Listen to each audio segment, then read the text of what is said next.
Good morning বন্ধুরা, কেমন আছো তোমরা? সবাই নিশ্চয়ই ভালো আছো। আর আজকে হলো শনিবার, আজকে রাখি পূর্ণিমা। এখন সকাল 8টা বাজে।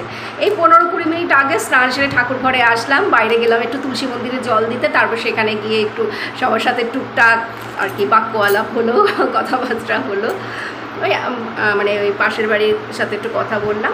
তারপরে এই ঠাকুর ঘরে এসছি। এখনও গোপালকে ঘুম থেকে তুলিনি। এবার পুজোতে বসবো, ভাবলাম ব্লগটা শুরু করি, তারপরে পুজোতে বসি। তো আজকে তো রাখি পূর্ণিমা, ঠাকুরকে সুন্দর করে সাজাবো, সাজিয়ে গুছিয়ে ফল মিষ্টি দিয়ে পুজো করব। তো প্রতিদিনই আমি ঠাকুরকে সাজাই সুন্দর করে। তো আজকে গোপালকে একটা নতুন জামা পরাবো, এই যে এই জামাটা পরাবো। এই ধুতিটা আমি কালকে কিনে নিয়ে এসেছিলাম, কালকে রাতের বেলা রাখি পূর্ণিমার বাজার করতে গিয়েছিলাম। তো তোমাদেরকে দেখানো হয়নি কী কী কেনা হয়েছে। এই ধুতিটা কিনেছি, আরও মনে হয় 2টো ড্রেস কেনা হয়েছে, মোট 3টে ড্রেস কেনা হয়েছে। তো ওই ড্রেসগুলো জন্মাষ্টমীর দিন পরাবো। আজকে গোপালকে এই ড্রেসটা পরাবো। তো এইসব আর কি বের করলাম আলমারি থেকে। তো গোপালের না এর সাথে ম্যাচিং করা পাগড়ি নেই। এই যে ব্লু কালার, এই কালারের পাগড়ি রয়েছে, কিন্তু সেটা ছোট। তো ওই ম্যাচিং করা পাগড়িটা খুঁজে পাচ্ছিলাম না, তারপরে এটাই বের করলাম। তো যাই হোক, এবার আমি পুজোতে বসি, গোপালকে ঘুম থেকে তুলি, মুখ ধোয়াই, স্নান করাই, গোপালের পুজো দিয়ে দিনটা শুরু করি। তারপর বাকি সবার পুজো আজটা শুরু হবে, কারণ এরপর তো সারাটা দিন সবার কথা শুনতে হবে, সবার অর্ডার অনুযায়ী কাজ করতে হবে। তো তার আগে আমার গোপালকে আগে আমি সন্তুষ্ট করি। গোপাল সন্তুষ্ট তো জগৎ সন্তুষ্ট, তাই না? গোপালকে আগে সন্তুষ্ট করি। আমি এখন গোপালকে সন্তুষ্ট করার কাজে ব্যস্ত আছি। আগে আমার গোপালকে সন্তুষ্ট করি, তারপর বাদবাকিদের চিন্তা হবে। গোপালকে স্নান করিয়েছি, এখন নতুন ড্রেসটা পরাচ্ছি। ধুতিটা পরানোর পরে গোপালকে হেভি ভালো লাগছে। লাল রঙের ধুতির থেকে এই গোলাপি রঙের ধুতিটা পরানোর পরে গোপালকে খুব ভালো লাগছিল। আর এই দেখো নকুলদানাগুলো পাশের দোকান থেকে নিয়ে এসেছি। এগুলো কিন্তু খুব বড় নকুলদানা, ভিডিওতে সেইভাবে বোঝা যাচ্ছে না, কিন্তু নকুলদানার সাইজটা অনেকটাই বড়। এগুলো হলো লাড্ডুর ছোট ভাই। লাড্ডু তো বেশ অনেকটাই বড়, তো লাড্ডুর থেকে দেখতে একটু ছোট, তাই বললাম এগুলো লাড্ডুর ছোট ভাই। আর আজকে রাধা মাধবের ভোগে দিয়েছিলাম কলা, শসা, আমিত্তি, তারপরে চকলেট সন্দেশ। কালকে রাতের বেলা মিষ্টি নিয়ে এসেছিলাম মিষ্টির দোকান থেকে। আমি যখনই বাইরে যাই তখনই ঠাকুর পুজো দেওয়ার জন্য একটু মিষ্টি নিয়ে আসি। এমনিতে আমাদের ঘরে বেশিরভাগ সময়ই ফল আর চিড়া থাকে, ওটাই ঠাকুরের ভোগে দেয়া হয়। পুজো দেওয়া হয়ে গেছে, এবার আসলাম এই ছোলার ডাল আর লুচি করার জন্য। কালকে রাতের বেলায় ছোলার ডালটা ভিজিয়ে রেখেছিলাম, তো ওটা না একবারে আমি বসিয়ে দিয়েছি প্রেশার কুকারে। এমনিতে আমি ছোলার ডাল প্রেশার কুকারে সেদ্ধ করে তারপরে কড়াইতে মশলাপাতি কষিয়ে রান্না করি, কিন্তু আজকে একটু কাজে ফাঁকি মারলাম, একবারে প্রেশার কুকারে বসিয়ে দিয়েছি। আর কৃপা লুচিগুলো বেলে দিল, আমি ভেজে নিলাম। পাশের বাড়ির সুইটিকেও আজকে খেতে বলেছি। সুইটি আজকে সকালেও আমাদের বাড়িতে টিফিন করবে, দুপুরেও আমাদের বাড়িতেই খাবে। আসলে ও কোথাও সেরকম একটা যায় না, তো ওরা বাড়িতেই থাকে। আমি সেই জন্য সবসময় আর কি সুইটিকে ডাকি, মানে আমার বাড়িতে যখন কিছু হয় তখন আমি সবসময় ওকে ডাকি। বাজার থেকে আজকে 2 রকমের চিকেন নিয়ে এসছে। চিলি চিকেনের মাংস রয়েছে, আরেকটা আর কি এমনি মাংস যে হয় আর কি সেটা নিয়ে আসছে। তো আজকে চিলি চিকেন আর ফ্রাইড রাইস রান্না হবে। চিকেনটা এখন ভালো করে ধুয়ে রাখি, তারপরে এটাকে ম্যারিনেট করব। আগে এটাকে ধুয়ে তারপরে একটা ঝুড়ির মধ্যে ঢেলে জলটা ঝরাতে দেবো, তাহলে না ওই চিকেন রান্না করার সময় খুব বেশি একটা জল বের হয় না। আর যদি জল সহ কড়াইতে বসানো হয় তাহলে অনেকটা জল বের হয় রান্না করার সময়। তো মাংসগুলো আগে ধুয়ে নেই। আজকে আমাদের রাখি স্পেশাল মেনু হচ্ছে, তাই সকাল থেকেই শুরু হয়ে গেছে স্পেশাল মেনুর খাওয়া দাওয়া। লুচি ছোলার ডাল করলাম, আর এখন করব চিলি চিকেন আর ফ্রাইড রাইস। কোহিনূর বা ইন্ডিয়া গেট বাসমতি চাল দিয়ে ফ্রাইড রাইস বা বিরিয়ানি করলে ভীষণ ভালো হয়।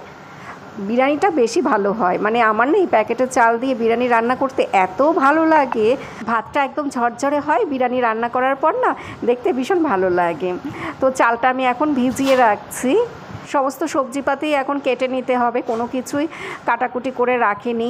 আগে তো রসুনের খোসা ছাড়িয়ে ফ্রিজে রেখে দিতাম, কিন্তু আমার বর এখন যা উৎপাত শুরু করেছে, আমাকে বলে দিয়েছে রসুনের খোসা ছাড়িয়ে ফ্রিজের মধ্যে রাখবে না, ওর মধ্যে অনেক রকমের ভাইরাস থাকে। আমি জানো তো তাও না মাঝে মধ্যে 2-3টে রসুনের খোসা ছাড়িয়ে না বাইরে রেখে দেই, ফ্রিজে রাখি না, ছোট্ট একটা বাটিতে বাইরে রেখে দেই। তো কয়েকদিন ওটা ভালো থাকে, বেশি দিন তো ভালো থাকে না, ফ্রিজের মধ্যে রেখে দিলে আবার অনেক দিন ভালো থাকে। যাই হোক, সমস্ত কিছু রান্নাঘরে গুছিয়ে রাখলাম। কৃপার স্নান হয়ে গেছে, এখন গোপালের হাতে রাখি পরাবে। দুটো রাখি আনা হয়েছে, একটা হলো ভগবান শ্রীকৃষ্ণের জন্য, আরেকটা হলো ছোট্ট পুচকু গোপালের জন্য। থালার মধ্যে সমস্ত কিছু সাজিয়ে নিয়েছে। কৃপা ছোটোবেলা থেকেই ঠাকুরের হাতে রাখি পরিয়ে দিত, তখন অর্জুন হয়নি। সেই সময় কৃপা রাখি পূর্ণিমার দিন স্নান করে ভগবান শ্রীকৃষ্ণের হাতেই রাখি পরিয়ে দিত। আমি আগে যে পাড়ায় ছিলাম সেই পাড়ায় সবার বাড়িতে গোপাল ছিল, তারাই কৃপাকে বলতো যে রাখি পূর্ণিমার দিন স্নান করে আগে ঠাকুরের হাতে রাখি পরাবি। এখন আমাদের রাখির অনুষ্ঠান শুরু হবে। কৃপা অর্জুনকে রাখি পরাবে, গিফট সব রেডি আছে। আর অর্জুনের অবস্থা দেখো। তো কৃপার জন্য তো কালকে দু একটা জিনিস আমি কিনে নিয়ে এসেছি, আমাকে আনতে বলেছে দিদিভাইয়ের জন্য, এই আনবে ওই আনবে। তো সেগুলো নিয়ে এসেছি। এবার সারা রাত ধরে কি করেছে জানি না, ঘুম থেকে উঠে থেকে ঘর তছনছ হয়ে রয়েছে। এই যে এগুলোকে প্যাকিং করেছে, ওর এই যে কাগজ রয়েছে না, লেখার খাতার যে কাগজগুলো, সেই দিয়ে প্যাকিং করেছে। আর এর ভিতরে কি বাক্স আছে আমি জানি না। হ্যাঁ, কিসের? চকলেটের বাক্স। তো ওই পাইনি, গিফট র্যাপারগুলো আছে না, সেগুলো পাইনি, সেই জন্য ওর ওই পড়ার খাতার কাগজ দিয়ে এগুলোকে র্যাপ করেছে। আবার কী সব লিখেছিস? হ্যাঁ, ওখানে আবার লেখাও আছে, দেখাচ্ছি পরে দেখাচ্ছি। হ্যাঁ, কি বলিস? শঙ্খ আনিস নি? সুইটে শঙ্খটা একটু নিয়ে তাড়াতাড়ি। আরে রাখ, শুধু গিফট আদান প্রদান করার জন্য ব্যস্ত। রাখ। ভিডিও করছে। হ্যালো।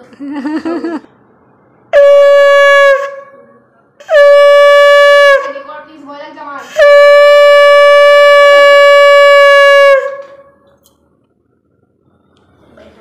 আমি আগের বছর যেমন করেছিলাম আমি তেমন করবো, দেখি কেমন ছিল, মনে আছে? কি কেমন করেছিস তুই?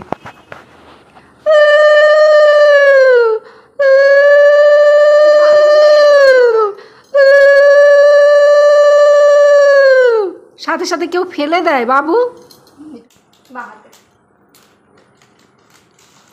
দে রাখিটা একটু দেখাই। এই রাখির মধ্যে শিবা লেখা, এই যে এটা শিবা লেখা, শিব লেখা। কি মাত্রা নেই।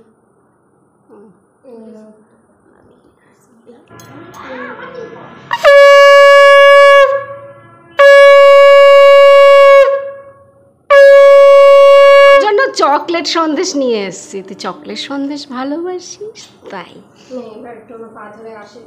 নে নে নে নে, পা ধরে নমস্কার কর, নমস্কার কর। এইভাবে মাথাটাকে নিচু কর, মাথা নিচু। এই তো দেখেছিস ও কত ভালো ছেলে, কত ভালো ছেলে। এবার গিফট, এবার গিফট।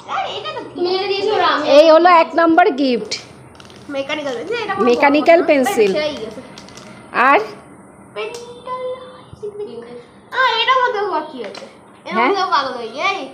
এটা দেখো, পাগল হসনি? দিদিভাই বলেছে তোকে এমন একটা গিফট দেব যেটা দেখলে তুই পাগল হয়ে যাবে।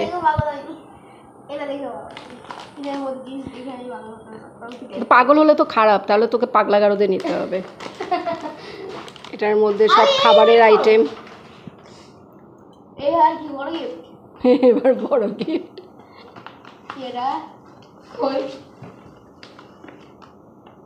দেখি পাগল হয়েছে কিনা। হ্যাঁ হয়েছে। সেটা আবার কি?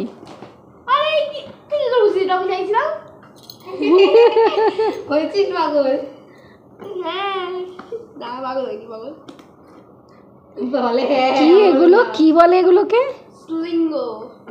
কি সব বলে আমি বুঝি না। কি ক্রাম বোর্ড? আমি খুলছি। আচ্ছা যাই হোক, ও যখন খেলবে তখন আমি দেখবো, আমি ওইসব বুঝতে পারছি না। পুরো সেলো টেপটাকে শেষ করে দিয়েছে। দেখ এমন ভাবে র্যাপ করেছে। একটা কাঁচি নিয়ে বসতিস। ও নেল পলিশ, দে দেখ আমার কাছে দে।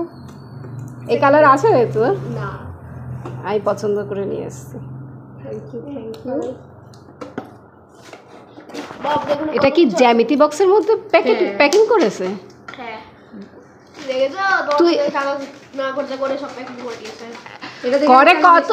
ঘরে কত অনলাইনের প্যাকেট রয়েছে, আমাকে বললে তো তোকে দিতাম। এবার কি আছে? মেহেন্দি আর কানের দুল দে। মেহেন্দি। এই যে মেহেন্দি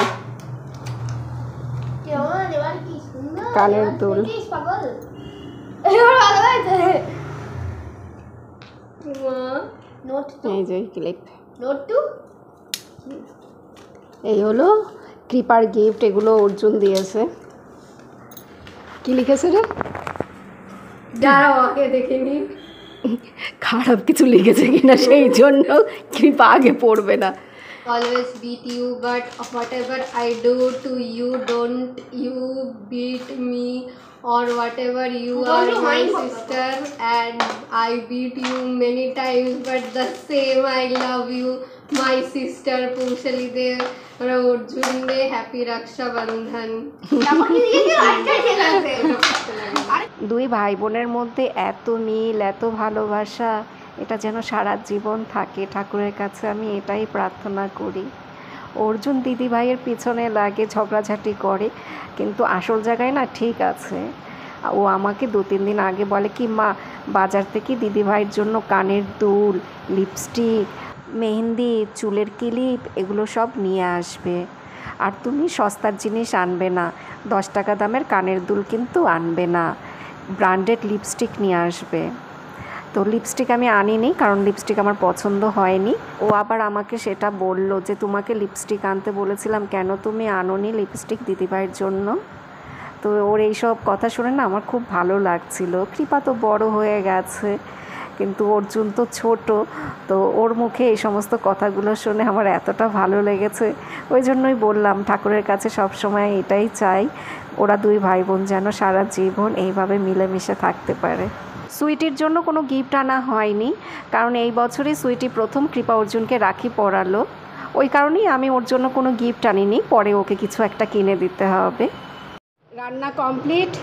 এই হলো ফ্রাইড রাইস, আর এই পাশে চিকেন রাখা আছে। এই যে চিলি চিকেন। ওদের সবার লুচি ছোলার ডাল খাওয়া হয়ে গেছে, তাও এখনও 3টে লুচি আর ছোলার ডাল রয়ে গেছে। এগুলো যদি বিকেলে খায় তো খাবে। তোর ভাত মাংস যা লাগে বলবি, তো সেই সময় এখানেই আসে, তুই বলিস। হ্যাঁ, ও লজ্জা হয়? তোকে বলেছে ও লজ্জা হয়? ঢাকনাগুলো ভালো না, দেখো ঢাকনাগুলো লো কোয়ালিটি, একদম হালকা, সেই ওয়ান টাইম ইউজের যে টিফিন বক্সগুলো হয় সেরকম। এই ঢাকনাগুলো মনে হয় যেন মাজতে গেলেই ভেঙে ভেঙে যাবে, বেঁকা হয়ে যাবে। না এগুলো মানে ভাঙার জিনিস। হ্যাঁ, ভাঙবে না। হ্যাঁ, আমি ওইটার কথা বলিনি, আমি ঢাকনাগুলোর কথা বলেছি। নাই বলছি। মাল তো খারাপ হওয়ার কথা না। অ্যামাজন বলেই কি সব জিনিস ভালো হয়? আর এত বড় বড় অর্ডার করেছো, একটু ছোট ছোট করতে। ফ্রিজে কি আমরা এত খাবার রাখি? এত ডাল থাকে আমাদের ফ্রিজে, এত তরকারি থাকে, সে তো এইটুকু এইটুকু থাকে, এইটুকু ডাল, এইটুকু তরকারি। অনেক টাকা দাম নিয়েছে তো। 699। কত? 599 না 699। বাবা, লেখা নাই? দাম ভেতরে লেখা থাকবে হয়তো, ভেতরে যে কাগজটা দেয় সেটা। বাবু তাড়াতাড়ি চলো। অর্জুনের হিন্দি পড়া আছে, দেখো অর্জুন পুরো উল্টো জামা পড়েছে। গুড ইভিনিং বন্ধুরা, এখন সন্ধ্যে 6:30 বাজে। আমার হাজব্যান্ড কয়েকদিন আগে অ্যামাজনে এই বক্সগুলো অর্ডার করেছিল, তখন আমরা এগুলোই দেখছিলাম। ও আমাকে বলছিল যে ফ্রিজের মধ্যে খাবার রাখো, বাটিতে। আমি না ফ্রিজে খাবার রাখার জন্য সুন্দর বক্স অর্ডার করেছি অ্যামাজনে। তো বেশ ভালো কথা, আমাকে ছবিটাও দেখালো, তখন আর কি ওর অর্ডার করা হয়ে গেছে। তা আমি আবার বললাম যে তুমি এত দাম দিয়ে এইসব জিনিসপত্র অর্ডার করেছো, এগুলোর তো অনেক দাম। আর ওই ওনা মানে রেটিং রিভিউ এগুলো না সেরকম একটা চেক করে না। তা যাই হোক, শখ করে ঘরের জিনিস অর্ডার করেছে, আমি আর বেশি কিছু বলিনি, তা নাহলে বলবে কি আমি যাই কিনি সেটাই তোমার পছন্দ হয় না। ঢাকনাটা খুবই লো কোয়ালিটি, তখন বলছিলাম যে ঢাকনাটা একটুও ভালো না। ঢাকনাগুলো দেখো কীরকম, আমার একদম পছন্দ হয়নি ঢাকনাগুলো। মনে হচ্ছে কি সেই ওয়ান টাইম ইউজের যে বক্সগুলো ঢাকনা আছে সেরকম, এগুলো না ব্যবহার করতে করতে ফেটে যাবে। আর এই ঢাকনা যদি নষ্ট হয়ে যায় তাহলে এটা সৌন্দর্যটাই নষ্ট হয়ে যাবে। দাম নিয়েছে 600, হ্যাঁ বললো তো 599 না তো 699। এই বক্সগুলো যদি একটু ছোট হতো তাহলে ভালো হতো, কারণ বক্সগুলো বেশি বড়। তো ফ্রিজে যখন আমরা এক্সট্রা খাবার রাখি তখন তো এতটা খাবার থাকে না, আমি তো সারাদিনে এতটা রান্নাও করি না, তো এতে ফ্রিজের আর কি জায়গা নষ্ট হয়। আসলে এগুলো ইউজ করা হয় ওই 2-3 দিনের রান্না যারা আর কি ফ্রিজের মধ্যে করে রাখে, তো তাদের জন্য এই বক্সগুলো আর কি সুবিধা হবে। তাদের জন্য ঠিক আছে যে 2-3 দিনের রান্না এই বক্সগুলোর মধ্যে করে ফ্রিজে রেখে দিলাম, তাদের জন্য ঠিক আছে। এই দুটো তাল আমাদেরকে একজন গিফট করেছে, শুধু আমাদেরকে গিফট করেনি, আমার শ্বশুরবাড়ির আত্মীয় স্বজনদেরকেও তাল গিফট করেছে। গত বছরও আমাদেরকে দিয়েছিল, এবছরও দিয়েছে। তো এই তাল দিয়েই আমাদের জন্মাষ্টমীর পুজো করা হবে। একটা তাল আমি জন্মাষ্টমীর জন্য রেখে দিয়েছি, আর একটা তাল দেখলাম একটু নরম হয়ে আসছে, তো ভাবলাম এই তালটা নিয়ে ফ্রিজে রেখে দিই, কালকে তালের বড়া করব। আজকে আর করা হবে না, আগামীকাল বড়া করে রাখবো। হয়তো 2-1 দিন পর এই তালটা নিলেও হতো, কিন্তু আমি তো বাড়িতে থাকবো না, আবার ফ্ল্যাটে চলে যাব, ওই জন্য ভাবলাম এখনই তালটা নিয়ে রাখি। আর এই তাল নেওয়া, তারপরে নারকেল কোড়ানো, এই কাজগুলোকে না আমি প্রচণ্ড ভয় পাই, এগুলো করতে আমার একটু ভালো লাগে না। যে সমস্ত কাজগুলোকে আমরা ভয় পাই সেই সমস্ত কাজগুলোকে সবসময় আগে আগে করতে হয়, তা না হলে আলসেমি করে না ওই কাজগুলো পড়ে থাকবে। তাহলে বন্ধুরা এখনকার মতো ব্লগ শেষ করছি, তোমরা সবাই ভালো থেকো, সুস্থ থেকো, সাবধানে থেকো, আবার আগামীকাল দেখা হবে। গুড নাইট বন্ধুরা।